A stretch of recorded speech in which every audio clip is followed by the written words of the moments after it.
নমস্কার, আমি আশিস চট্টোপাধ্যায় আর আপনাদের কাছে নিয়ে এসেছি একটি গুরুত্বপূর্ণ জাতীয় খবর। আমরা শুনে চমকে গিয়েছি যে একজন অগ্নিবীর কিভাবে তাকে মরতে হলো। শনিবারের ঘটনা, খবর এসেছে একটু দেরিতে। কি ঘটনা ঘটেছিল?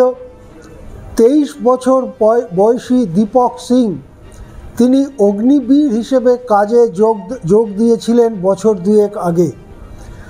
যখন প্রথম অগ্নিবীরের ঘোষণা হয় তার কিছু পরেই তিনি অগ্নিবীর হিসেবে কাজে যোগ দেন।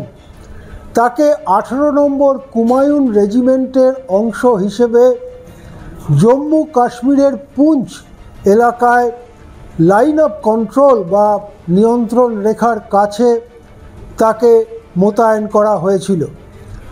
শনিবার তিনি যখন ডিউটি করছিলেন তখন হঠাৎ একটি অজানা জায়গা থেকে বুলেট এসে তার বুকে বেঁধে সঙ্গে সঙ্গে লুটিয়ে পড়েন দীপক।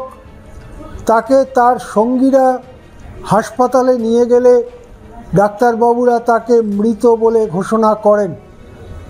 তার দেহ উত্তরাখণ্ডে, যেখান থেকে তিনি এসেছেন, উত্তরাখণ্ডের বিঘরানা এলাকা পতি তেহসিল, সেই জায়গায় নিয়ে যাওয়া হয়।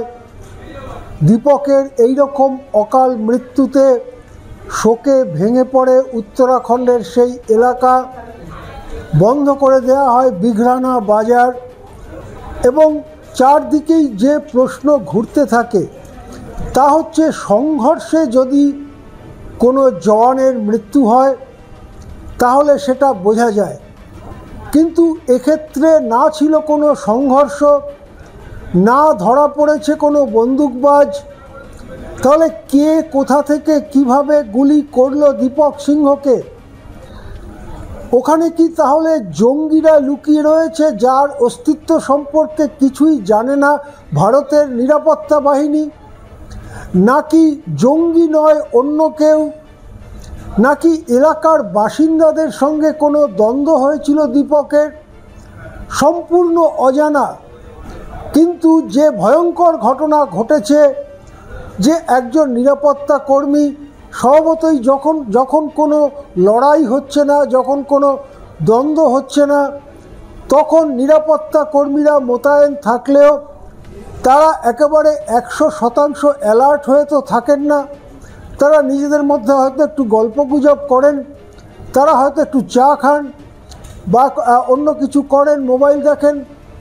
সেই রকম একটা মুহূর্তে একটা অজানা জায়গা থেকে বুলেট এসে অগ্নিবীর দীপক সিংকে যে একেবারে বুকে এসে লাগলো এবং এমনভাবে লক্ষ্য স্থির রেখে বুলেটটি ফায়ার করা হয়েছিল যাতে ওই এক বুলেটেই দীপক সিং ওইখানেই মৃত্যুমুখে পড়ে যায়, মৃত্যু হয়ে যায় তার। হাসপাতালে নিয়ে যাওয়ার পরে তাকে ব্রড ডেড বলে দেন ডাক্তারবাবুরা। একটা দারুণ চাঞ্চল্য তৈরি হয়েছে এই খবরে। কে ছুড়ল এই গুলি? এটা কি এলাকার স্থানীয়রা কেউ, নাকি কোনো অনুপ্রবেশকারী? ওখানে কি জঙ্গিদের গোপন ঘাঁটি হয়েছে? কোত্থেকে এলো গুলি? কেন ঘটনার পরে যে গুলি চালালো সে ধরাছোঁয়ার বাইরেই থেকে গেল? জম্মু কাশ্মীরে ভয়ঙ্কর ঘটনা পহেলগামে ঘটেছিল মাত্র কমাস আগে। তারপরে এখনও নানান দিনে নানান রকম খবর আসছে। শেষমেশ যেভাবে 23 বছরের এক তরতাজা তরুণকে এই রকম গুলিতে প্রাণ দিতে হলো, সেই খবর গোটা দেশের সামনে শোকের ছায়া নামিয়ে এনেছে। দীপক সিংয়ের স্মৃতি নিশ্চয়ই অটুট থাকবে, কিন্তু তার থেকেও বেশি ভারত যেটা জানতে চায়, কে গুলি করলো, কেন গুলি করলো এবং গুলি করে সে কোথায় পালিয়ে গেল। আমরা খবরের দিকে নজর রাখব। যদি আমরা জানতে পারি কে গুলি করেছে বা কী ব্যাপার, আবার আমরা সেই খবর নিয়ে আসব আপনাদের সামনে। দেখতে থাকুন কলকাতা টিভি ডিজিটাল।